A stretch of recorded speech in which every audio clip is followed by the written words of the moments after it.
This is the Aftermarket Radio Network.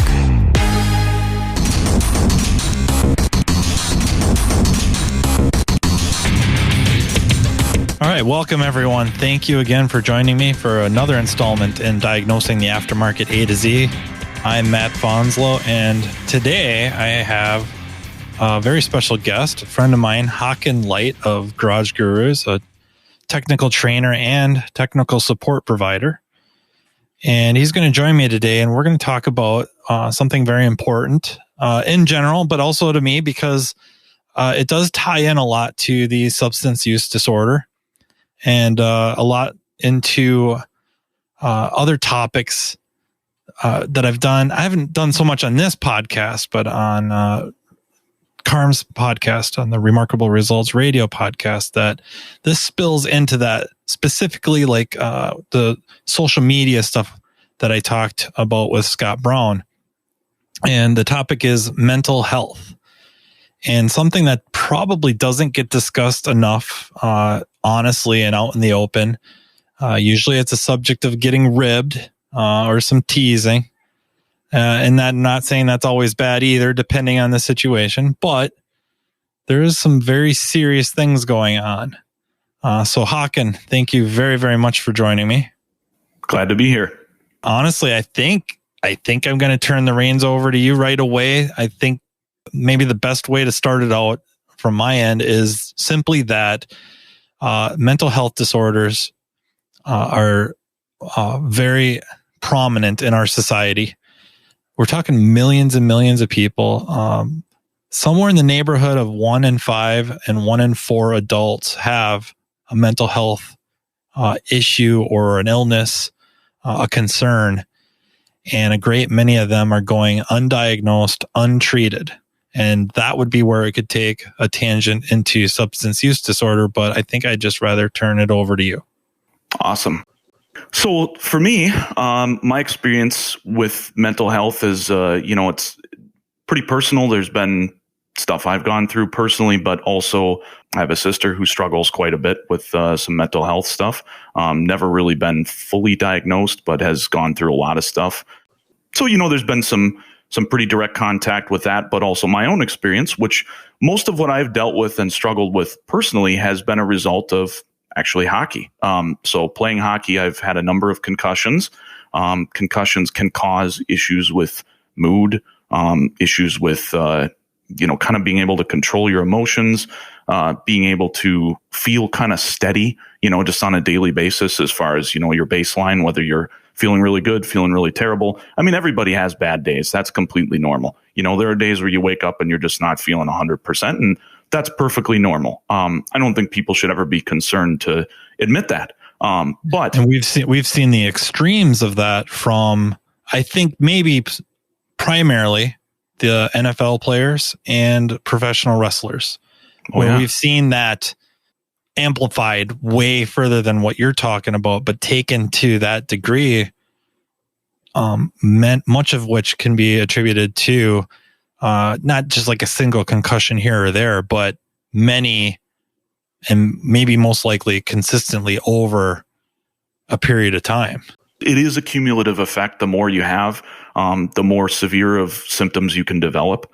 There is actually an NHL goalie who's gone through, ironically, a lot of the substance abuse stuff, but also physical injury and whatnot, and has been very vocal and open about his mental health of the last couple of years. His name is Robin Lehner, and he plays for the Vegas Golden Knights, but he's been really vocal about it. It's been a really inspiring thing for me to watch from afar, just because, personally, after dealing with some of this stuff, when you go through concussions, and I've had quite a few of them, fortunately, most of them have not been loss of consciousness. But the first one I ever got was in a car accident where I got rear-ended by a guy who was going probably 50 miles an hour, and I was at a dead stop at a stoplight.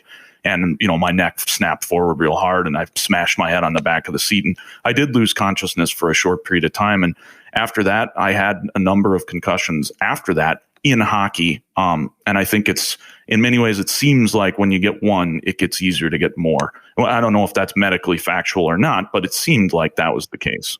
Yeah, I think it is. I think you can also, not to keep going with the sports stuff, but honestly, I think you can also recognize that in MMA and or probably even more importantly, boxing. Oh, yeah. Which over time they quote unquote lose their chin. And I think it's a good point. Yeah.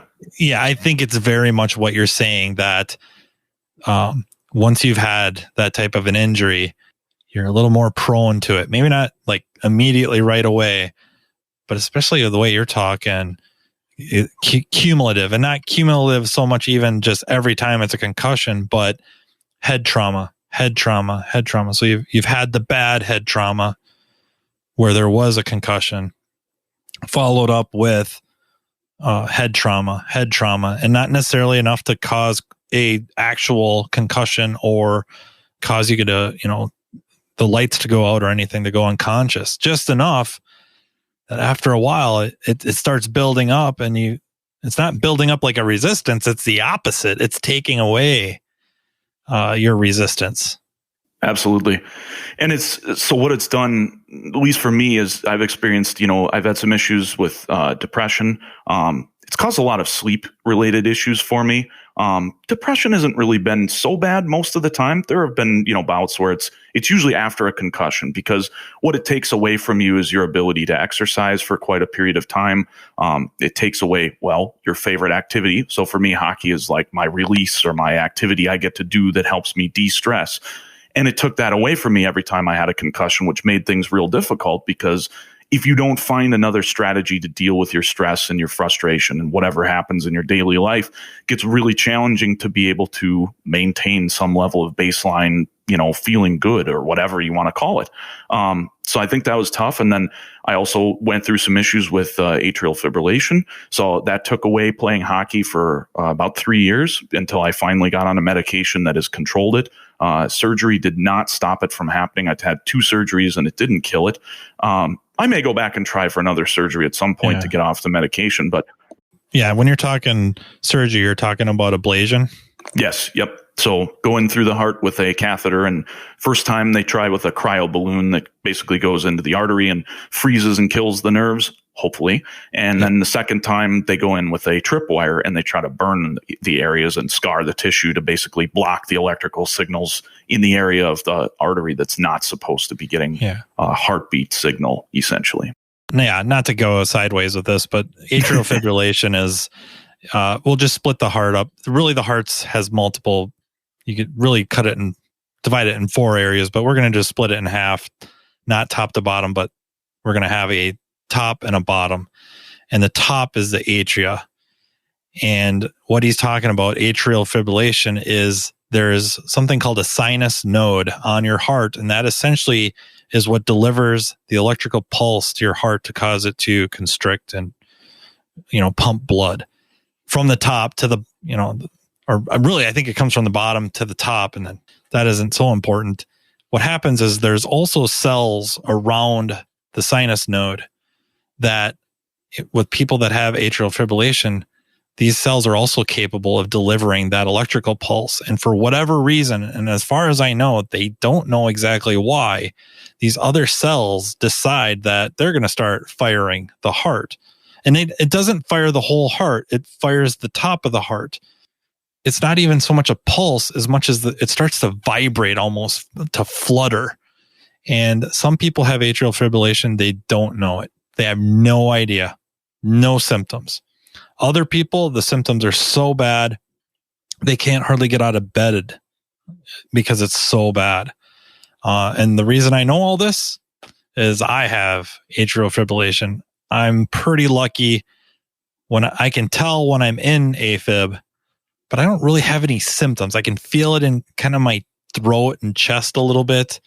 Sometimes I'll get some clammy skin, but I've never had loss of breath, never felt tired, never couldn't, run up the stairs or do my job or anything like that. But I know some people, it was very serious. It's a serious issue all in all. I mean, it's your heart.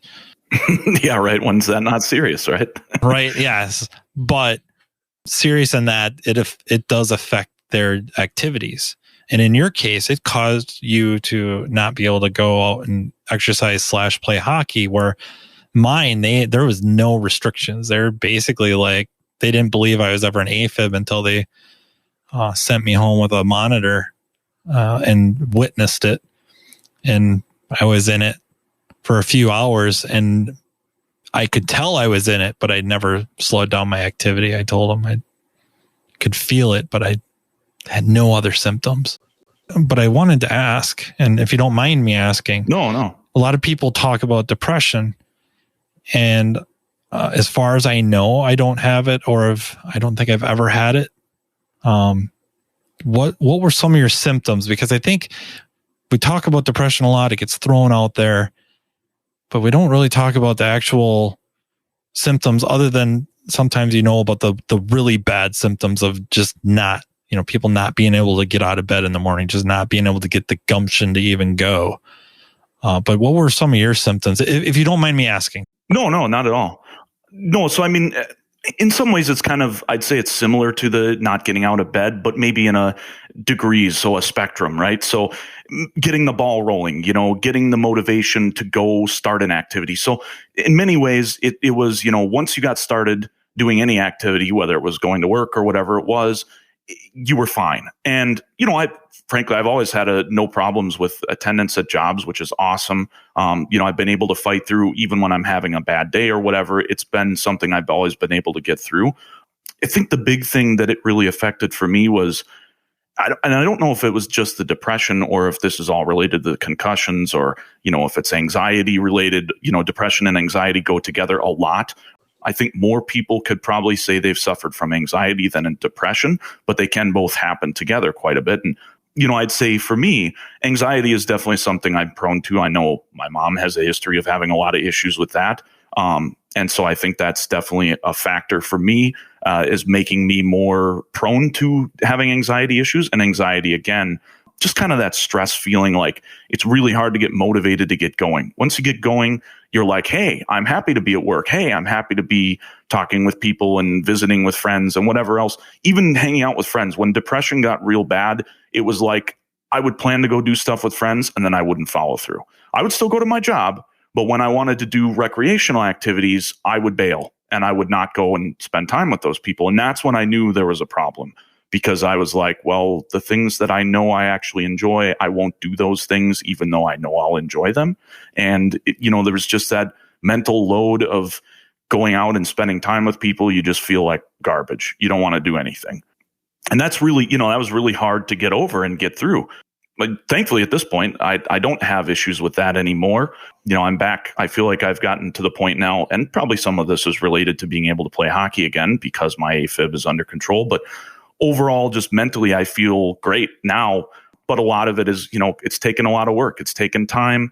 And, I did explore, I talked to people before, doctors and whatever, about, the concussion stuff and exploring the depression and the anxiety stuff. And so much of it, I didn't want to get on medication because there's so many, not only issues with different medication, but it's not an exact science, right? So sometimes they have to put you on different things here and there, and you have to kind of experiment to figure out what works with you. And, I had some mixed results. I tried a couple of things, and I did find something that worked great for anxiety, but then it was one of those pills where they're like, don't drive and whatever. And I said, well, that doesn't work because I drive a lot. So better not take that. So, I quit taking that medication before I started my job at Garage Gurus. And then basically at that point, I was looking for another solution. So I discovered a device that is it's, if you're familiar with deep brain stimulation, which they do with electrical impulses, it can be used to treat really significant depression or anxiety or insomnia.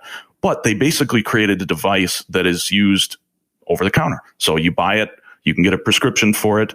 Do you drill the holes in your head by yourself? No, it's actually kind of like a template. No, it looks like headphones actually. So you actually clip it right onto your earlobes. You put an electroconductive solution on these little pads, and then you clip it onto your earlobes, and it sends a microcurrent through your brain. And the microcurrent, basically if I remember correctly, now I could be screwing up the description of the waves, but it disrupts the waves that they feel or that they have found scientifically cause depression and anxiety and insomnia, because apparently they're all similar in that regard, which makes sense why they're commonly found together. And they basically have determined that this electrical current going through your brain, you do the sessions on a regular basis, and it actually helps you a lot with insomnia. They basically started this whole project and initially started this with veterans, and that's where it grew out and became, now it's available to the general public via a prescription from your doctor. So when do you do this? Just sitting on the couch, sit on the couch when you lay down, in your bed before you go to sleep, depending on how significant or how your body reacts to it. So the microcurrent has a variable level. And basically when you're using the device, you turn the microcurrent up. It's like, I can't remember the unit. I assume microamps, but it's up to 250 is like the threshold they want you to get to. And you can go higher until you start to feel like a vertigo sensation. And then you dial it back 1. And then once you're below the vertigo sensation by 1 notch, then they say, run it on that. And basically you run it for about 20 minutes. They said if you don't start to feel lighter or better or whatever you want to describe it as after the 20 minutes, then you extend the interval longer. But as a general statement, about 20-minute session on a daily basis or every couple of days seems to make a big difference. And I've seen just tremendous improvement. My sleep quality has gone up a bunch. I'm able to kind of dial back and not feel anxious. Well, a great example would be when I do help shops with diagnosis. If there's a really difficult car, I can't stop winding myself up in my head about that, and going, oh man, did I forget something? Did I check this and this? Did I not check this? Did I skip a step I shouldn't have? And I get wound up and I get really anxious. I'm not depressed anymore, but the anxiety is a problem for sleep. And so doing this particular device has made a big difference with being able to quiet my mind when I go to sleep. So I think there's a really, really wide level of value in this tool. And there's more than one company that makes them, but the one that I've been using is called Alpha Stim.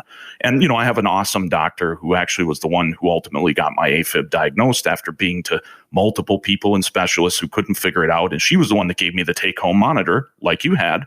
And that's how they found that that's in fact what it was. But she's been a tremendous doctor. And after seeing her, I talked with her about the device and she goes, I've never used this or prescribed this before, but I think you should try it. And so she gave me a prescription and I tried it. And, I've given her the feedback now and I'm sure she'll prescribe it to more people. But for a non-drug treatment, it's incredible what a difference it's made for me. I mean, just huge. So huge. So it looks like it's considered cranial electrotherapy stimulation. Yep, that sounds right. Okay. That is awesome. Yeah, it is. That's awesome. And to be completely honest with you, so it's my wife deals with the mental health field as well. And so, she doesn't have anything that she's concerned about per se, with her own concerns, although she's had issues with not being able to fall asleep sometimes. So she tried it too and just was like, oh, I'll try it and see if it makes any difference for me too. And I said, sure, why not? And she said she feels that it's also made a difference for her, even though she doesn't have any specific concerns other than maybe some issues falling asleep. And I'm sure she probably has some anxiety from time to time, because who doesn't now these days? Yeah. I mean, we all do, I think. If you don't have any anxiety, you're not doing enough, right? Not to end up on a tangent, but our society, current society, I don't even mean it like the United States of America, although maybe we might be a little worse than most. Just the current way information is spread and available to everybody worldwide. But the U.S., with 24/7 news networks, multiple 24/7 news networks, your phone. I mean, you learn about things right away. Not just the news, even Facebook, Twitter. What are these people doing? Oh, wow, they're so successful. They're having so much fun. I'm not having that much fun. What am I doing wrong? Right. And it just keeps piling on and piling on and piling on. And I was going to mention earlier, and it's not really all that important, but the number one mental illness, if you will, in the United States, by far is anxiety. Makes sense. It is by far almost 20%. Almost 20% have some level in the level, meaning to a disorder level. Oh, for sure. Not just like normal, quote unquote normal anxiety that I think any reasonable human being would get, be it, asking somebody out on a date or going and speaking in front of people. Sure. Like situational. Yes, absolutely. I think that's a very good word. That's a very good word you use, situational. Second in line is depression. So the only reason I was going to bring that up is like you mentioned, if you want to say suffering, that you're suffering from a couple of these or afflicted, whatever terminology. And I mean, I want to be careful to be accurate. That's the two most common ones. Even with the AFib, like that is for a heart issue. It is like the most common one. Yeah, I drew all the short straws, right? More or less. What else is going on with you that's common? We could just find a list. It's almost like Identifix. We could just. Well, I was overweight, so I had to lose a bunch of weight. So yeah, I mean, kind of a lot of things. Yeah, X amount of years old, Caucasian male. Yep. What are the heavy hitters here? Right. Cardiovascular. Oh, it's AFib. Number one. Mental health. And also, they said Nordic heritage people, which of course my mom's side is all Swedish, apparently have more prone to AFib for whatever reason. That again, they don't seem to know why it's caused. So no, I diagnosed it. It's lutefisk. I Swedish, do not right? eat that. Oh, I'm yeah, Swedish. Yep. I don't eat that though. Lefse maybe, but not that. Yeah, lefse. But I like anything that's bread pretty much. So. The other thing, you mentioned it, and I just kind of want to make sure it doesn't get glossed over either, is physical activity is extremely important to mental health. Yeah, it is. So the fact that you can get out and especially like you're talking about hockey, it doesn't, whatever the activity, the physical activity doesn't matter what it is. If you enjoy it, running, it just makes it that easier to do, right? Yeah, it does. And it's so much of that is, some of the exercise stuff is I did find other ways to exercise before I went back to hockey during the period of time I was on medication and I was not able to, or I was unsure if I'd be able to play hockey again. I actually made it a mission to get in shape before I tried to play hockey again because I figured that would give me a better chance at not having an issue. I found a lot of different solutions. Started doing some weightlifting. That was helpful. We have a nice treadmill now. We got a really good one that does 40% incline. So you can jack it way up and walk really slow, but get like a really good burn. Up the wall. What? Yeah, pretty much. So it's great. It's good for that. We have an exercise bike and I actually figured out how to, so I play quite a few video games and I was playing Destiny 2 and playing online and doing the exercise bike. And I can exercise bike while playing video games. And it works great because your adrenaline gets going from playing player versus player video games. And in addition to while you're doing that, you're focused on the game, not focused on the exercise. And that made it so much easier. I could sit down and bike for an hour and burn 700 calories. And I'd be like, I biked for an hour? Holy crap. And I burned 700 calories. Holy crap. Amazing. And so I did that for quite a while and really had great success with that. There's a new Final Fantasy coming out. I might have to get a treadmill. It works good. Yeah. Well, treadmill, maybe you could do with a keyboard and a mouse. No, maybe. But then I have to build a PC. Yeah, right. You got to build a PC. I like where this is going. Yeah. Well, they do make treadmills that have desks at them and whatever. So you could actually do that. But I found that worked pretty good in the summer. All the warm times when there's no snow on the ground, basically. It's 2 months a year. Yeah, basically. Started bicycling. And I just do paved paths at like state parks. That's all I do. I'll do some like on the street and whatever around town and whatnot. But I just, I go to paved stuff. I don't do off-road or whatever very often. I'll do dirt paths and whatever with a mountain bike. But I found that to be good because, it's so beautiful outside so much of the year when it's not snowy. And it can be when it's snowy too. But, I don't want to take a bike out then. But I got more connected to the outdoor part of things and really found that was helpful to my mental health in a way that was, I didn't enjoy it as much as hockey, but it was something that I could get on board with and found that it was still serving a similar function. And that's really what it was. Yeah. I mean, when you're checking pedestrians or other bikers, they don't really like it. In hockey, it's kind of accepted. Yeah, right. Running people over.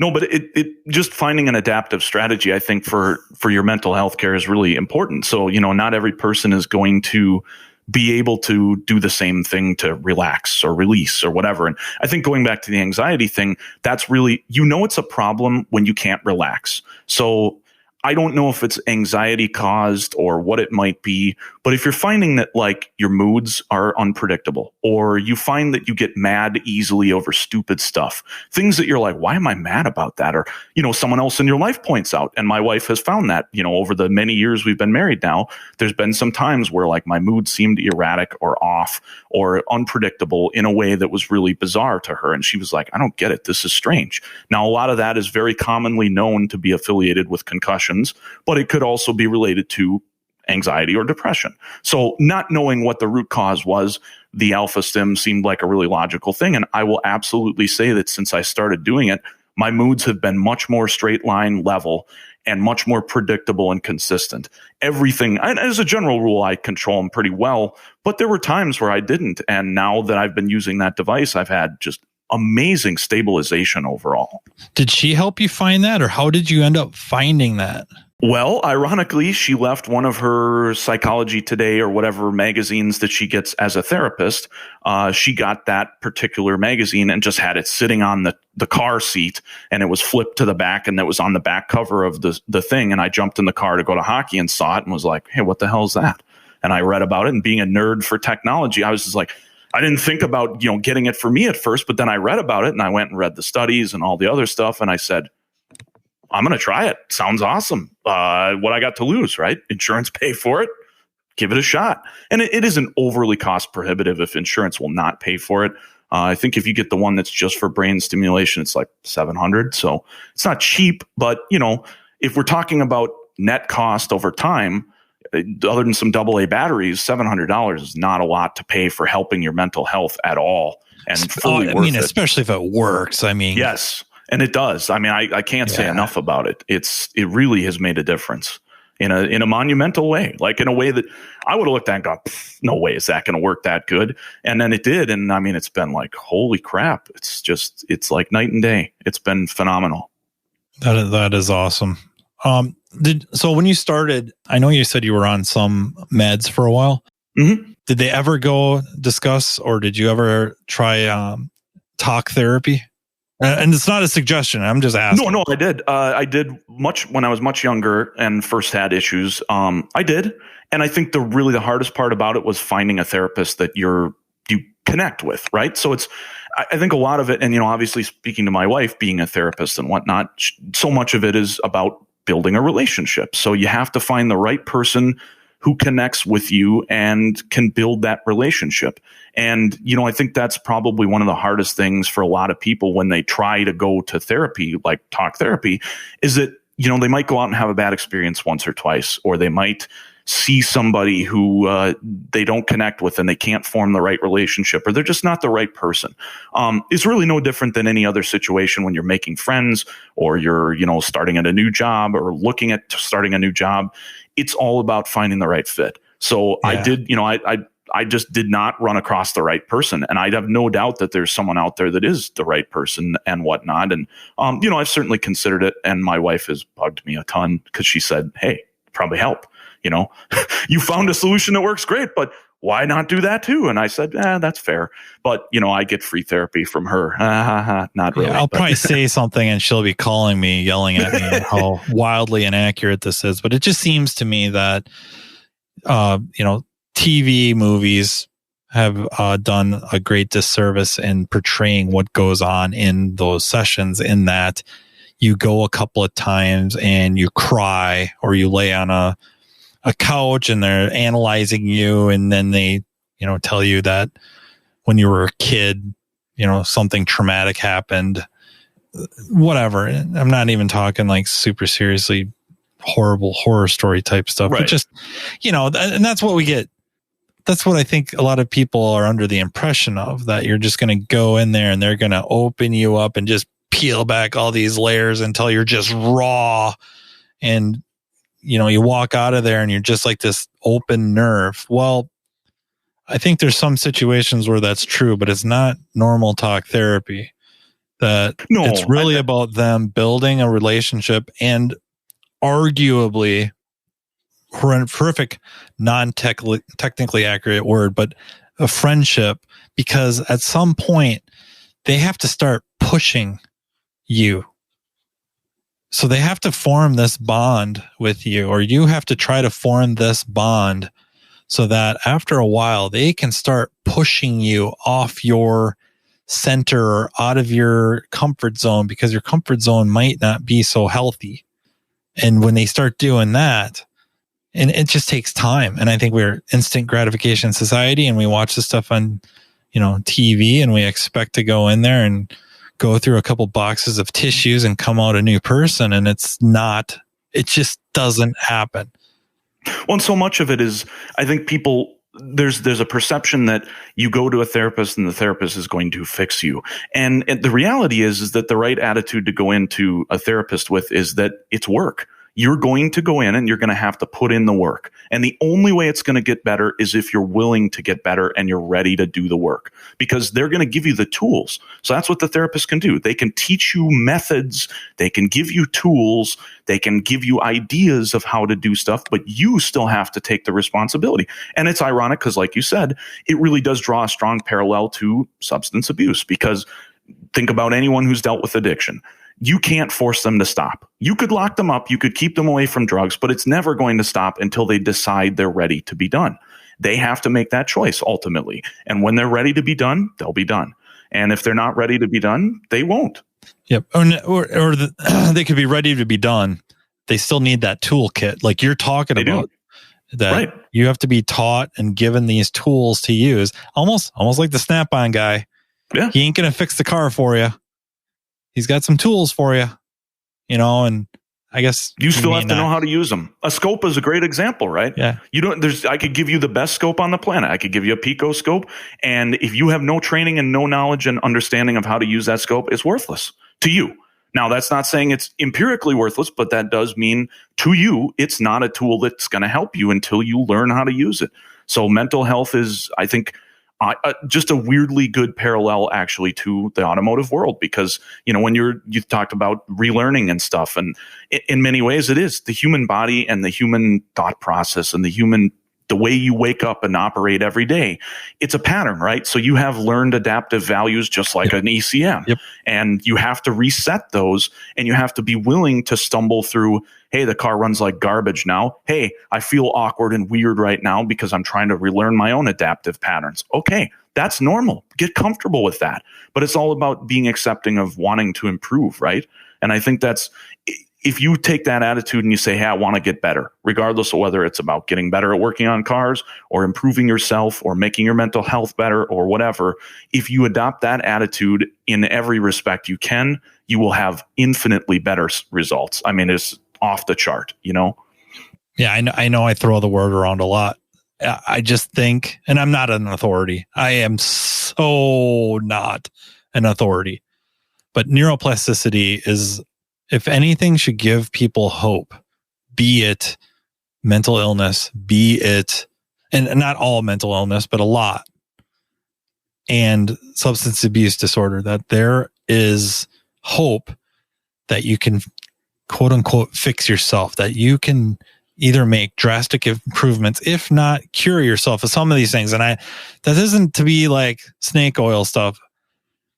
There's certain levels of anxiety that you could absolutely learn to deal with and accept, and I guess we'll just say cure yourself. Some of it happens naturally, right? Like, yeah, you're really, really anxious to go speak in front of 30 people. 5 people, no problem. 30, 50, 100, that's nerve-wracking. A little bit nerve-wracking, yes. Right? I've done it. Yeah, that's nerve-wracking. Yeah, you go do it a few times and you make every mistake possible, or anything that could happen and go wrong does. Oh, it has. And you survived, and you just kind of adapt and maybe build a little bit of a callus here and there, but you adapt, and now 50 people, no problem.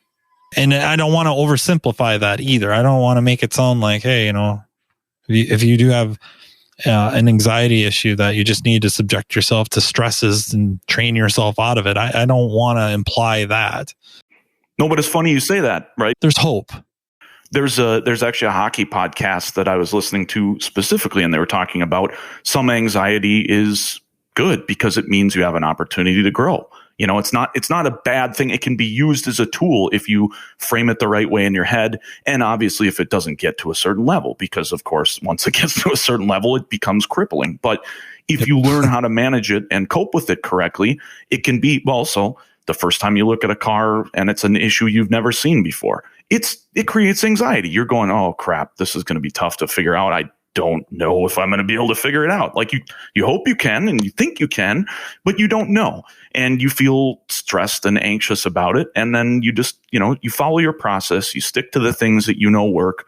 You check off the boxes. You follow, you can enable yourself to get through things that you think you might not be able to otherwise.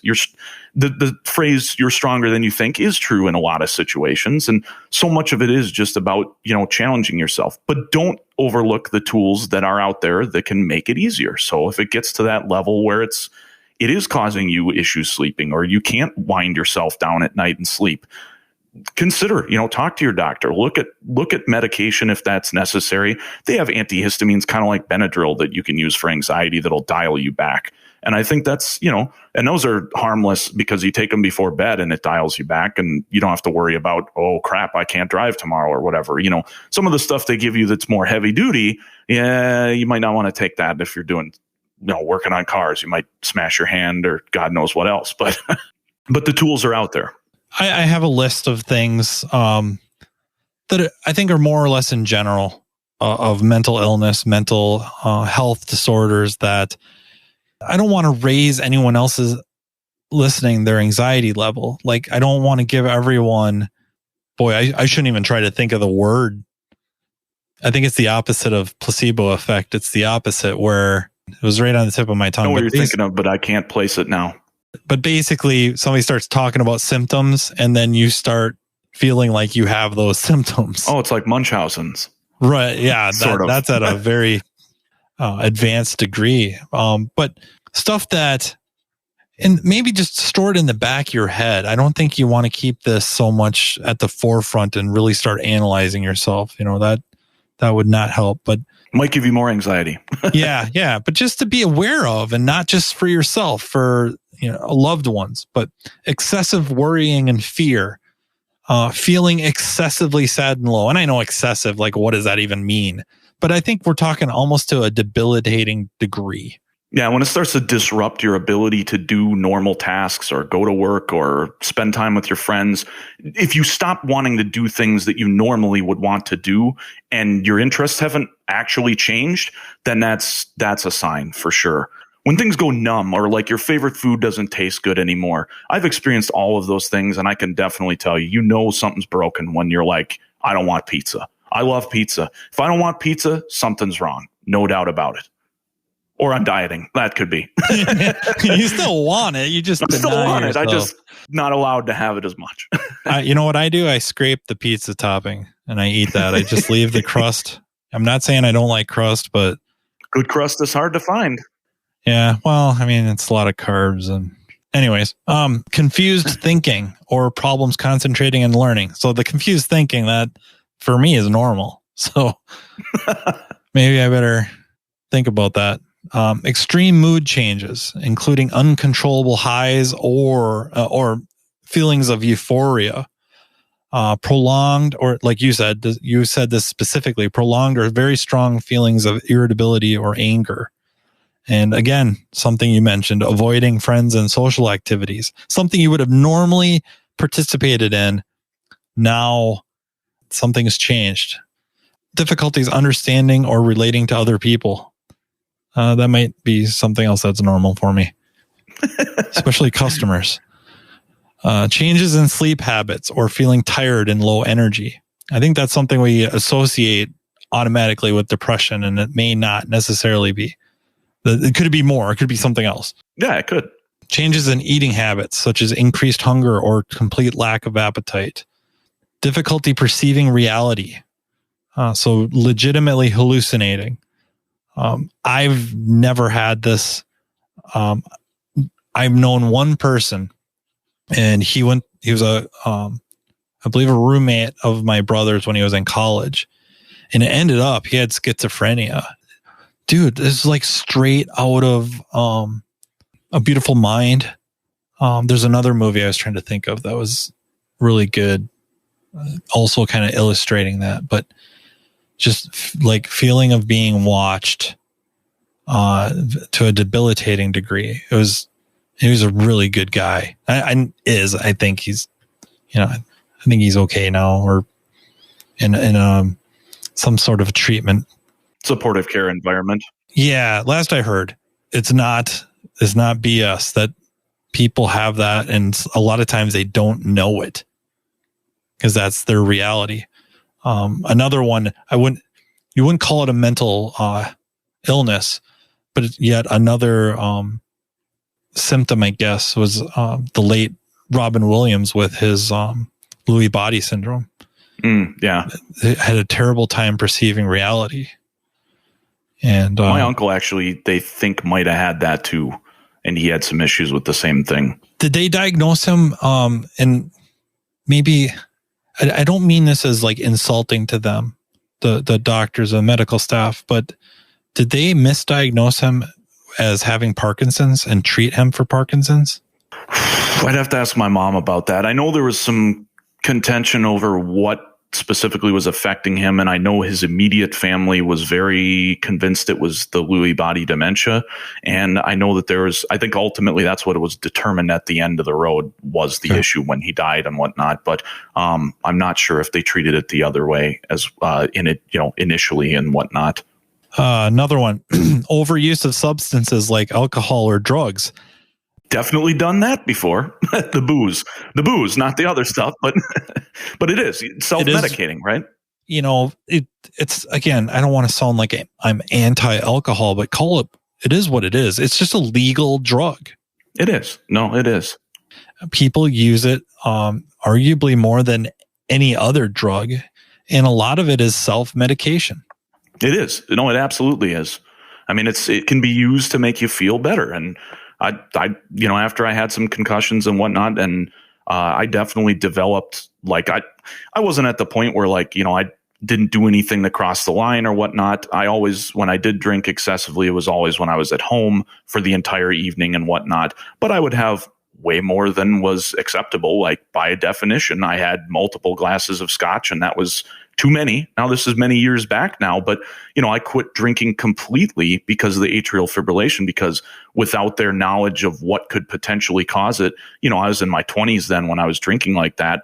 And they just said, it could be that, it could be because you're an athlete and you play all the time. And I was like, well, I'm not quitting that if I can avoid it, but I will quit drinking all booze. I quit drinking all caffeine. So it was, again, looking at the totality of the picture and going, well, for my mental health, I'd really like to play hockey for as long as I can until my body can't anymore. And if I want to do that, then I have to quit this other stuff. And I mean, I have no regrets. I mean, it's weird sometimes, when I'm at a bar or a restaurant and everybody else around me is drinking, but they have a lot of non-alcoholic beers, and I do actually like beer, but now I can have beer that doesn't have alcohol. So it's kind of nice. I can engage in the same activity with people, and it's not weird anymore because I'm sitting there with a Beck's Zero and everybody else has whatever they're drinking. And, I can still take part in the social activity, which is nice. But the other part of it is I found that when I not only quit drinking all alcohol, but all caffeine, my sleep pattern really just got much more stable and consistent. There was a lot less issues with, like, now my body rarely will sleep in on a weekend, even if I want it to, like, sleep until like 9 or 9:30, something like that. But I used to be able to sleep way later. Like, I could sleep till noon if I wanted to when I was doing caffeine and alcohol, because I could stay up really late and I could go to bed really late and I could get up really late. And now my body's like, nah, I can't do any of that stuff. You got to go to bed, you got to get up, and you're getting up whether you want to or not. So nice. Much of it has changed, and you just become a lot more aware of so much of just your reality when you're not having anything to take you from here to here or here to here. Every time you take that away, it's just like adding or subtracting fuel on a car. It runs differently, right? Yep. So the human body is really no different than when you're sticking other substances in it. Legal or not legal, it responds in a specific way. And you get, the other thing that's been interesting is also even eating. So like over the course of losing all the weight that I've lost to try and stop the AFib from coming back, I quit eating a lot of junk food. Like I just cut it all out. And, I still eat out sometimes. I'll still eat Chipotle here and there, or, I'll go to Subway, or, I'll go to a sit down restaurant and have a steak, but I don't do it a lot. And I don't eat a lot of preservative filled fast food or anything of that nature. And now when I don't eat that, and I never eat that, if I do eat it for any reason, I get sick like immediately. And I can't help but feeling that that's just another adaptive behavior that my body got used to, right? It got used to all those preservatives and all that junk that I was eating, and it adaptively was able to cope with all those preservatives. And then when I quit, my baseline changed, and now it's like, nope, you can't eat that. It's generally easier, even if you're cooking at home or making your food at home. It's just easier. And then, of course, when you go out to eat, a lot of the good stuff is processed in some manner, or highly processed. Yeah. I kid you not. Maybe a week ago, I read a study. I'm trying to find some follow-ups or something for more support. But this study found that, and they had a really large control group. It's got the bones of being a very powerful study, that the group, they had various mental health disorders. None of them, I don't want to say any of them like severe, meaning like schizophrenia or, borderline personality disorders, right. Or not that that's so horrible, but, bipolar. It wasn't so much that. They changed their diets. So the one group did not change their diet. The numbers were in the thousands. They went on a whole foods diet. So it wasn't vegan or vegetarian. They ate meat. Just not processed. It just couldn't be processed. Yes. And of those that changed their diets, a third of them went off their meds. That's insane. That is a huge amount. a tremendous amount. I didn't even read. I got to finish reading it and finding more, because I want to know, okay, a third went off. How many reduced? Reduced, yeah. Oh, yeah. Right? Yep. Was it a lot too? I believe it, probably. And as you would expect, the control group, no change, right? Or minor changes. Yeah. Makes logical sense, though. Yeah. But can you imagine?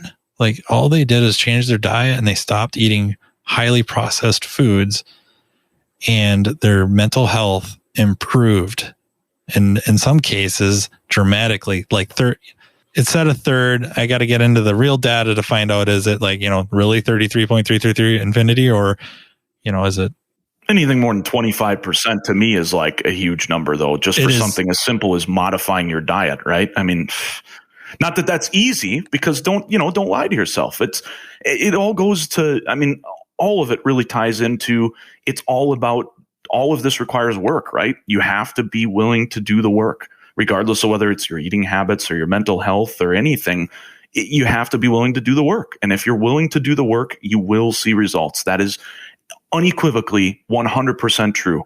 It may not come fast, and it may not come easy, but it absolutely will come. There is no way you will not have some level of success if you put in the effort.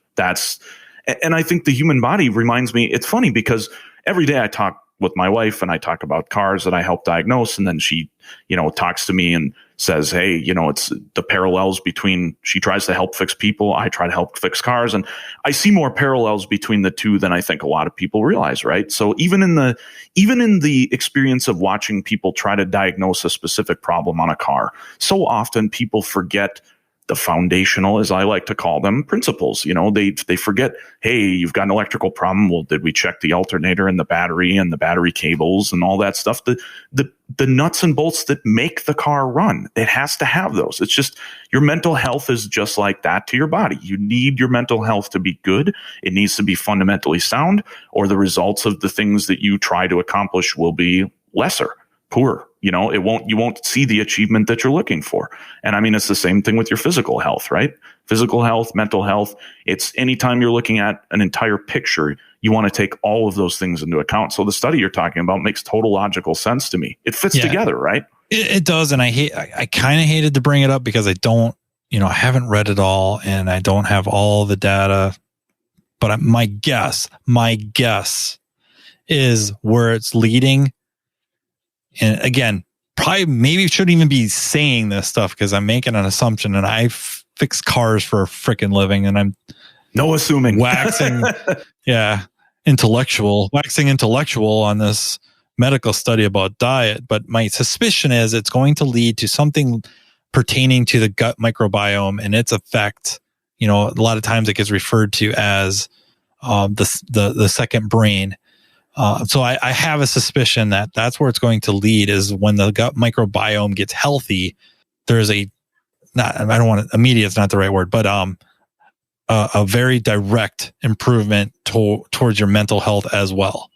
Sympathetic nervous system response would be my bet. Yeah. I mean, it makes sense, right? So it's funny you say that though, because if you actually go look up potassium sorbate, that is one of the preservatives that is in an unbelievable, and they call it different things. Sometimes it'll call sorbative or sorbate or whatever. There's different terms, kind of like MSG is hidden in a lot of different ways. And, you can find like modified food starch and all that crap. Well, potassium sorbate's the same way.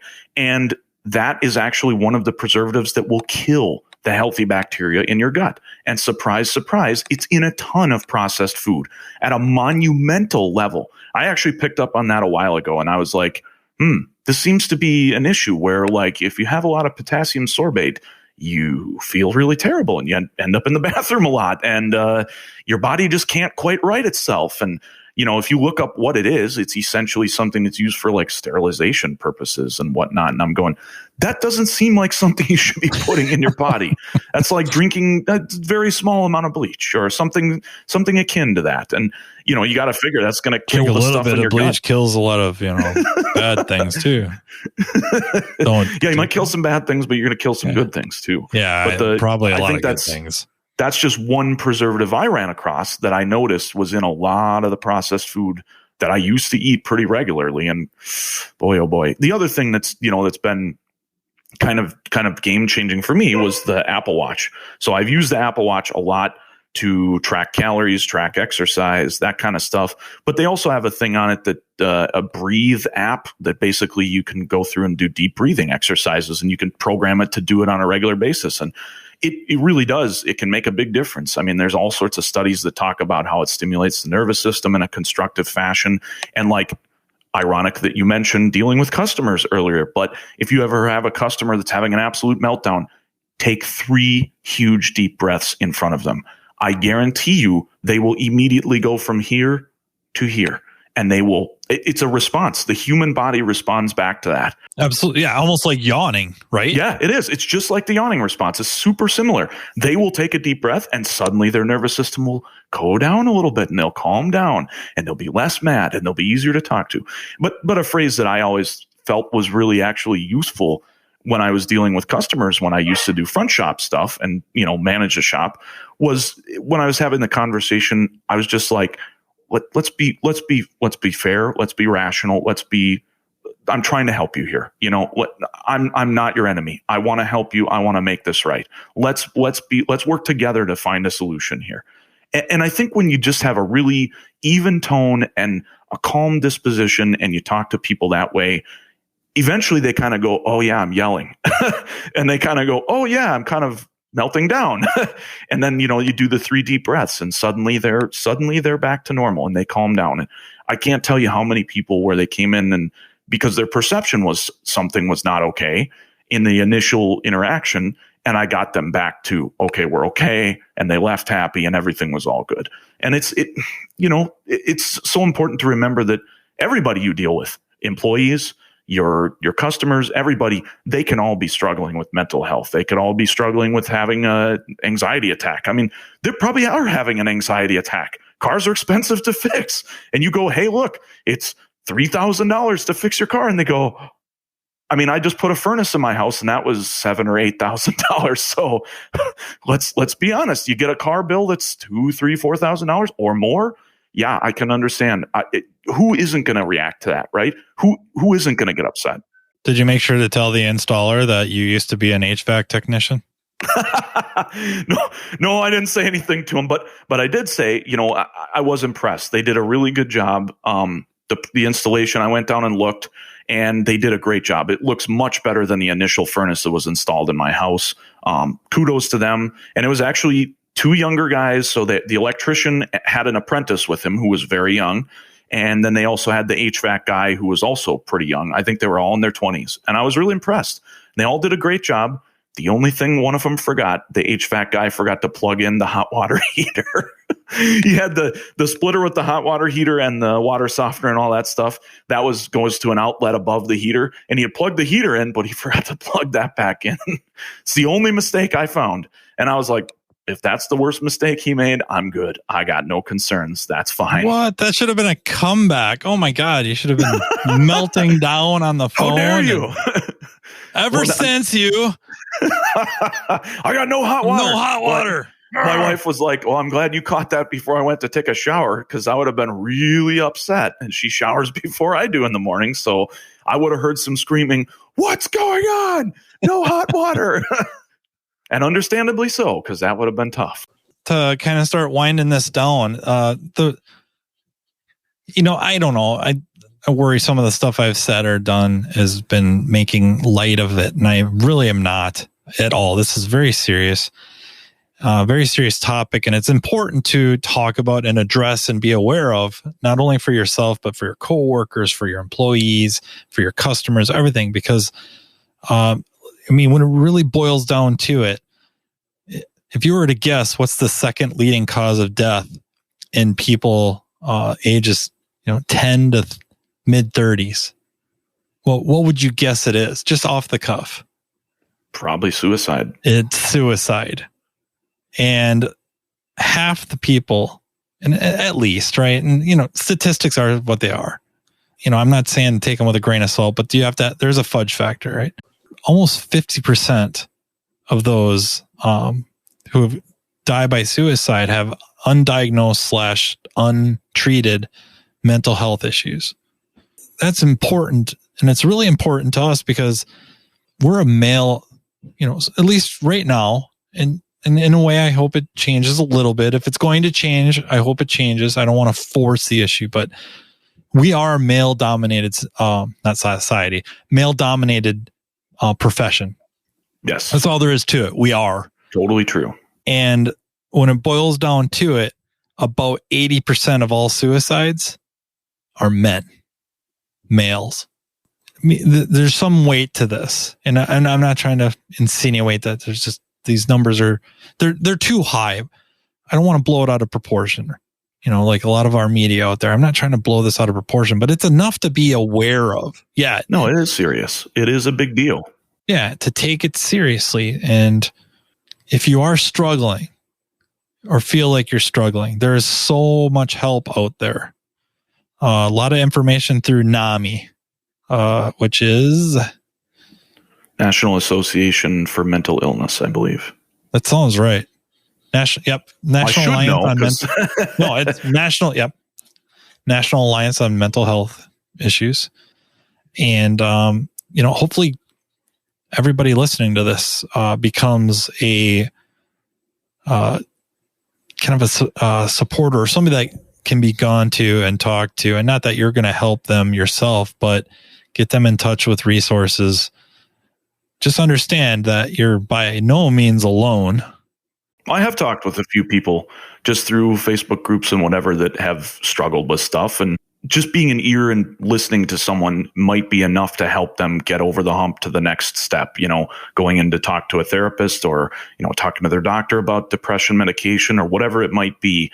But, being there for someone and being supportive is huge. And, having an open door policy if you're a manager, important. The mental health of everybody, so important. Yeah, having that relationship or culture, if you will, and that's a word that gets thrown around a lot. I don't want it to lose its, power or effectiveness, but the culture of as a manager, as a leader, you're approachable, and crucial. But you brought up doctor, and I think that's important. Not to avoid it either, but not to go to the doctor with the goal of walking out there with some pills to try.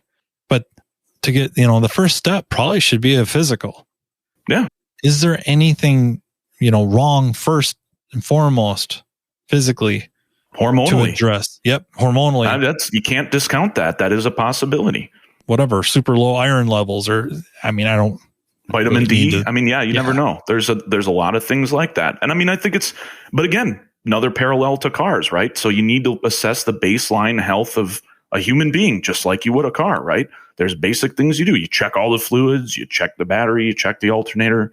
It's basic stuff, right? But you should be doing that regularly with yourself as a human being. You should go in for your physical yearly.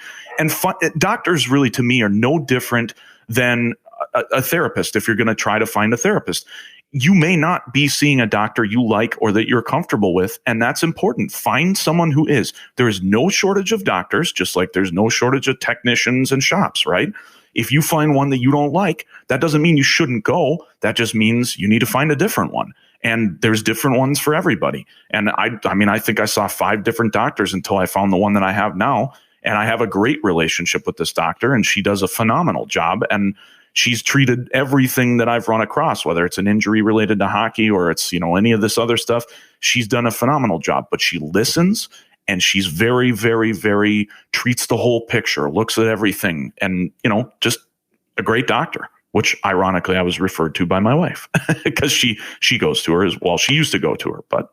You're crediting your wife an awful lot in this podcast. Is she standing off screen there? No. Okay. She was downstairs exercising. Thank you very, very much for coming on here and talking to me about this. And again, I can't stress enough. Don't fear being alone, that you're the only one. Don't hesitate to reach out. Understand that there's a lot of resources out there. And people are probably going to be more understanding than you think. Try not to have the anxiety of how they're going to react before you give them a chance to act or react. So, and there's no reason to feel shame. Yeah, I know it's easier said than done. It's perfectly normal to have an issue. I think that's one of the things that, especially like you were saying with the men, male gender as a whole, that we've dealt with, as so much of it is keep it inside, don't have feelings, don't experience anything, don't have a problem, just tough it out, whatever. And that there are days where that makes sense, and there are times where you got to eat it and just get through it. Maybe you got to go to work when you feel like garbage or whatever. Yeah, that's part of just being an adult. But there's also, you need to look in the mirror and go, I'm not okay sometimes. And if you're not okay, you got to deal with it. And there's no shame in that whatsoever, because when you're at your best, you bring your best to everybody in your life, whether it's your job or your family or your friends or your children or whoever it is. They get the best from you when you're at your best. And the only way you can do that is be honest with yourself if you are not okay, Yeah, there's a Bill Burr bit about it. You got to push it down. And don't get me wrong, if you go watch it, I'm a big Bill Burr fan. It's blue. It's blue. But there's a lot of truth to it. And it's funny because it's true. And that's exactly what we're conditioned to do. It's maybe fine to a point. Right, there's practicality sometimes, Right. Just like I said, you got to go to work to pay your bills. So, yeah, I feel like garbage today and I really don't want to go to work, but you got to go, right? So if it's unless it's literally you can't do it, there are days where you do fight through stuff. It's no different than professional athletes. They play injured all the time, and they play probably battling mental health issues on a regular basis. So it's not like nobody else is struggling with it. But that's the thing, is you can know that the other guy next to you might be struggling with it as well. Talk about it. And, you don't know who's going to be supportive and who's not. Find the people who are supportive and tap those people, and I've tried to be supportive. If I see anybody struggling, I try to reach out and say, hey, I don't have the answers here, but I can definitely try to help you find some people who can help you. And if you just want to talk, I'll listen. I can't hurt. Yep. Same here. And if you're looking, if you suspect there's an issue and you're starting the process of, a doctor, maybe a therapist, whatever, I don't want to sound like I'm pushing one way or the other. I think there's logical sense in starting at the doctor, at least to rule out some obvious physical issues, with the blood tests and all that. But also, if you're looking into treatments, already in some sort of a program or treatment that you don't feel is working, bring up this cranial electrotherapy stimulation. At least have a discussion with them, get an idea what they think about it. It looks like it's totally legit. Haakan has had very good results with it. Keep that in the back of your mind as well. Again, Haakan, thank you so much for opening up about that stuff, talking about some pretty personal things. Can't thank you enough. I really do appreciate it. And thank you for listening. This is Matt Fanslow with Diagnosing the Aftermarket A to Z. And I look forward to talking to you next time. You've been listening to Matt Fanslow, Diagnosing the Aftermarket A to Z on the Aftermarket Radio Network. Follow Matt on your favorite listening app. He's very interested in what you have to say. Let him know what you'd like him to cover and come on the show. Matt is all for advancing the aftermarket. Find Matt Fanslow on social media and connect or on aftermarketradionetwork.com.